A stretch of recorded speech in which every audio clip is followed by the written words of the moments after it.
KRS ನಲ್ಲಿ amusement park ಮತ್ತೆ ಕಾವೇರಿ ಆರತಿ ಮಾಡಕ್ಕೆ ಸರ್ಕಾರ ಹೊರಟಿದೆ.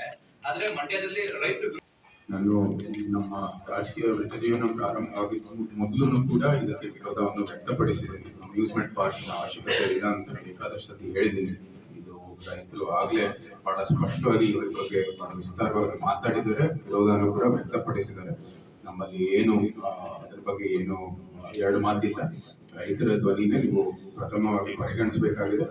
ಅದಾಗಿದ ನಂತರ ನೀವು ಸೂಕ್ತವಾದಂತಹ ಸ್ಥಳದಲ್ಲಿ ನೀವು ಅಭಿವೃದ್ಧಿ ಮಾಡಿ, ಏನು ಸಮಸ್ಯೆ ಇಲ್ಲ, ಅಭಿವೃದ್ಧಿನೂ ಕೂಡ ಬೇಕಾಗಿದೆ.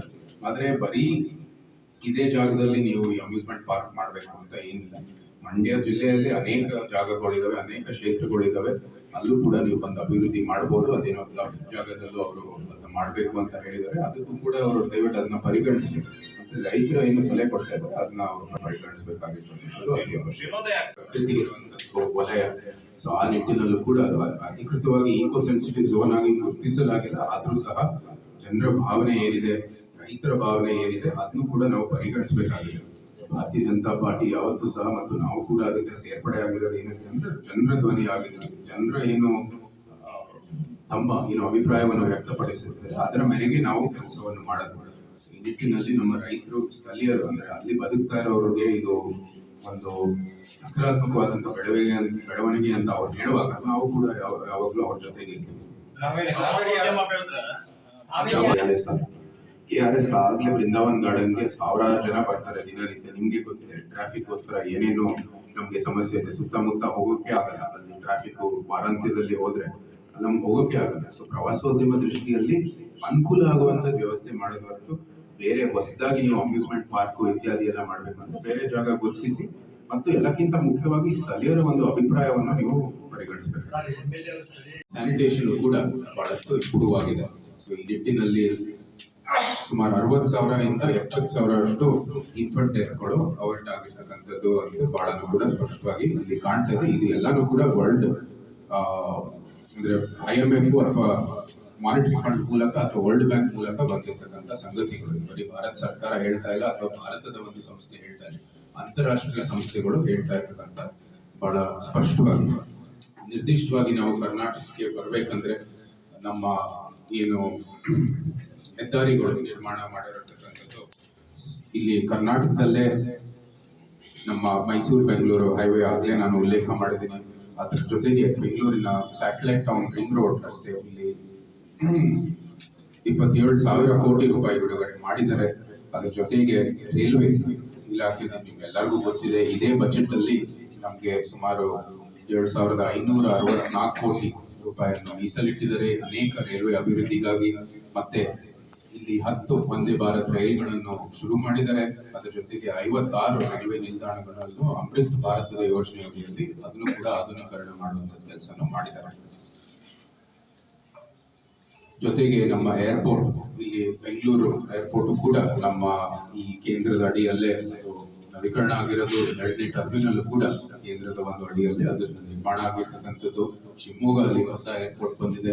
ಮೈಸೂರಲ್ಲೂ ಕೂಡ ಇವತ್ತು ಒಂದು ಸಿಹಿ ಸುದ್ದಿ ಸಿಕ್ಕಿದೆ ನಮಗೆ. ಕ್ಯಾಬಿನೆಟ್ ಅಲ್ಲಿ ನಾವು ಕೂಡ ಮುಖ್ಯಮಂತ್ರಿಗೆ ಒಂದು ವಿನಂತಿ ಮಾಡಿದ್ವಿ, ಆ ಪ್ರಕ್ರಿಯೆಯನ್ನು ಮುಗಿಸಿ ಅಂತ. ಇನ್ನು 120 ಕೋಟಿ ಬೇಕಿದೆ. ಅದಕ್ಕೆ ಒಂದು ಇರಿಗೇಷನ್ ಚಾನೆಲ್ ಮತ್ತೆ ಬಾಕ್ಸ್ ಚಾನೆಲ್ ನ ಸ್ಥಳಾಂತರ ಮಾಡಬೇಕಾಗಿದೆ.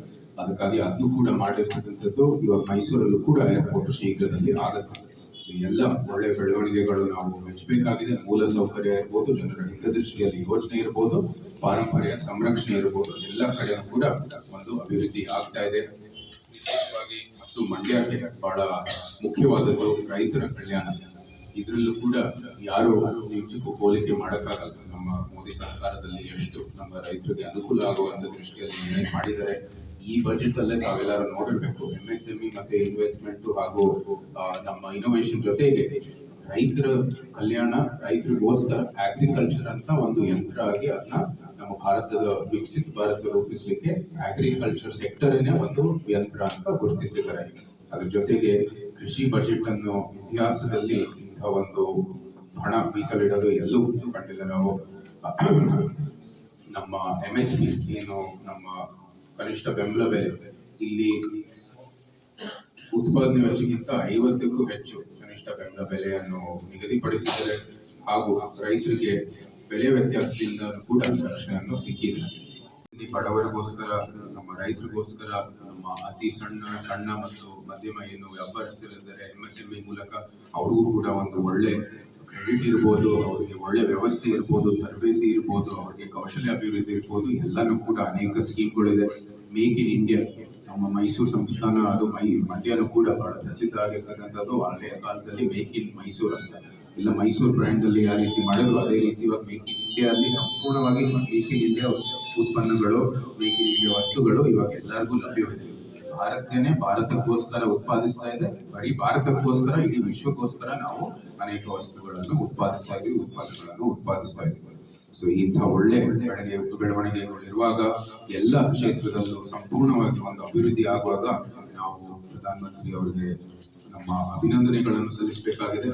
ರಾಜ್ಯದ ಸಮಸ್ತ ಜನರು, ಇಡೀ ದೇಶದ ಸಮಸ್ತ ಜನರು ಅವರ ಕೆಲಸವನ್ನು ಮೆಚ್ಚಿ ಇವತ್ತು ಸತತ 3ನೇ ಬಾರಿಗೆ ಅವ್ರನ್ನ ಪ್ರಧಾನಮಂತ್ರಿ ಸ್ಥಾನಕ್ಕೆ ಆಯ್ಕೆ ಮಾಡಿದ್ದಾರೆ. ಅವರ ನೇತೃತ್ವದಲ್ಲಿ ಈ ವಿಕಸಿತ ಭಾರತ ಏನಿದೆ, ಭಾರತದ ಸಮಗ್ರ ಸಂಪೂರ್ಣ ಅಭಿವೃದ್ಧಿಗಾಗಿ ನಾವೆಲ್ಲರೂ ಹೆಜ್ಜೆ ಇಟ್ಟಿದ್ವಿ. ಮುಂಬರುವ ಪೀಳಿಗೆ ಒಳ್ಳೆ ವಾತಾವರಣ ಕೊಡೋದ್ರಲ್ಲಿ ಕೆಲಸವನ್ನು ಮಾಡಿದ್ದಾರೆ. ಅಮೃತ ಕಾಲಕ್ಕೆ ನಾವೆಲ್ಲರೂ ಇಳಿದಿದ್ದೀವಿ.